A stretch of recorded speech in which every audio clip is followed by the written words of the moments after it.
Hello and শুভ সকাল। আজকে আমি করব কচু আলুর একটি রেসিপি। নিরামিষের দিনে কিন্তু এটা দারুণ একটা রেসিপি। দেখতে থাকো। এটা কাঁচা লঙ্কা কালো জিরে দিয়ে কিন্তু আলু কচুর একটা তরকারি আমরা আজকে করছি। এখানে রয়েছে তেল গরম, এখানে কাঁচা লঙ্কা দিয়ে দিলাম, এবার দিচ্ছি কালো জিরা। আর এই কচুটা কিন্তু সিদ্ধ করাই ছিল।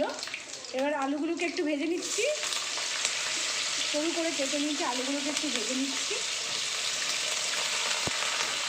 এগুলো দিয়ে দিয়েছি। এবার দিচ্ছি সামান্য নুন, পরিমাণ মতো হলুদ দিচ্ছি, হলুদ দিয়ে দিলাম। এবার ভালো করে নাড়িয়ে চাড়িয়ে নেব। শনিবারে আমরা যেহেতু নিরামিষ খাই, তো আজকে হচ্ছে একদমই ফুল নিরামিষ রান্না। খেতে খুব ভালো লাগে। এটা কেউ খেয়েছো কি না অবশ্যই কমেন্ট করে জানাবে। এই রান্নাটা কাদের কাছে নতুন সেটা অবশ্যই কিন্তু আমাকে জানাবে। খুব একটা মজাদার রেসিপি এটা, আর আমার ভীষণ প্রিয় জিনিস এই খাবারটা। কালো জিরে কচু দিয়ে আবার আলু তোমরা অ্যাড করতেও পারো, আবার যদি অনেকে চাও যারা আলু খেতে পছন্দ করো না তারা কিন্তু আলুটা স্কিপও করতে পারো। মানে আলু ছাড়াও কিন্তু এটা অনলি কচু দিয়েও করা যায়, দারুণ লাগে খেতে। এবার দিয়ে দিচ্ছি কচুটা সিদ্ধ করে রেখেছিলাম হালকা নুন দিয়ে। একে একে কচুটা দিয়ে দেবো, স্লাইস করে কাটা কচু সিদ্ধ করা।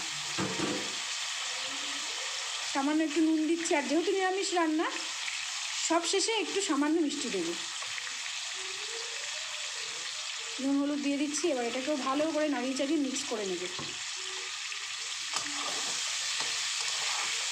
এটা হয়ে যায় প্রায় মোটামুটি ধরো 15 থেকে 20 মিনিটের মধ্যে রান্নাটা হয়ে যায়। খুব তাড়াতাড়ি চটপটে রান্না।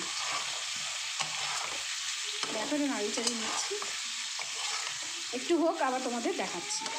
হলুদ দিয়ে সাতলানো হয়েছে। আর এবার দিচ্ছি সামান্য একটু আদা গুঁড়ো, নিরামিষ মানে আদা গুঁড়ো, একটু আদা গুঁড়ো দিয়ে দিচ্ছি। আর দিয়ে দেবো সামান্য একটু জল।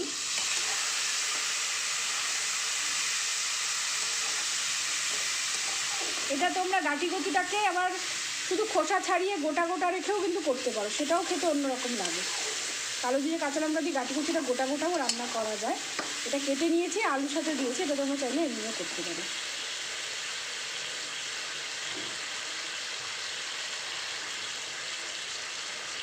এবার এর উপরে দিয়ে দিচ্ছি সামান্য একটু সর্ষের তেল। আমাদের রান্না কিন্তু প্রায় রেডি, জাস্ট 10 to 15 মিনিটস, এর বেশি কিন্তু লাগেই না সময়। কচু আলু কিন্তু আমাদের রেডি হয়ে গেছে। দারুণ একটি মজাদার সুস্বাদু রেসিপি।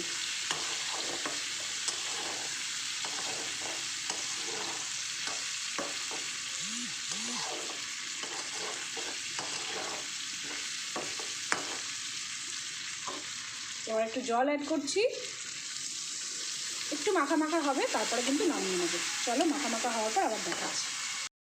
এবার আমি এর মধ্যে কিন্তু একটু হয়ে গেছে। এবার দিয়ে দিচ্ছি সামান্য একটু মিষ্টি,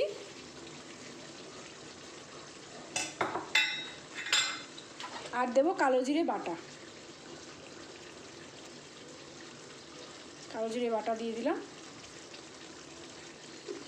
ব্যাস, এবার ভালো করে নাড়িয়ে চাড়িয়ে নেবো। এবার ফুটেই গেছে।